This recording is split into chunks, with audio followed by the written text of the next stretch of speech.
যুক্তরাষ্ট্রের সুন্দরী প্রতিযোগিতার আয়োজকদের বিরুদ্ধে প্রতিযোগী ও বিজয়ীদের হয়রানির অভিযোগ যেন বাড়ছেই। কয়েকদিন আগে মানসিক স্বাস্থ্যের কারণ দেখিয়ে সেরা সুন্দরীর মুকুট ফিরিয়ে দেন মিস ইউএস নোয়েলিয়া ভয়েট। তারপর খেতাব ফেরান মিস টিন ইউএস সুন্দরী উমা সোফিয়া শ্রীবাস্তবা। এবার খেতাব ফেরালেন প্রতিযোগিতার প্রথম রানার আপ স্টেফানি স্কিনার।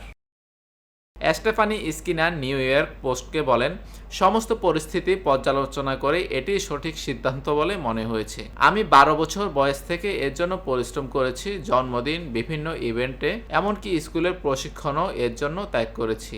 আমার সব সময় উৎসর্গ করেছি। তিনি আরও বলেন, সম্প্রতি আমি মিস টিন ইউএসএ 2023-এ খেতাব প্রত্যাখ্যান করার সিদ্ধান্ত নিয়েছি। এটি সহজ সিদ্ধান্ত ছিল না একেবারেই, কিন্তু আমি আমার স্বপ্নের প্রতি সম্মানের আশা করি, কারণ এই টাইটেল আমি কখনোই আমাকে জোর করে দিতে বলিনি।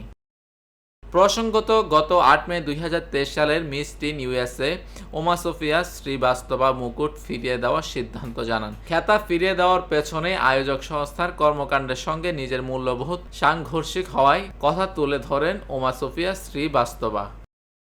নিউজ ডেস্ক, চট্টগ্রাম সারাদিন।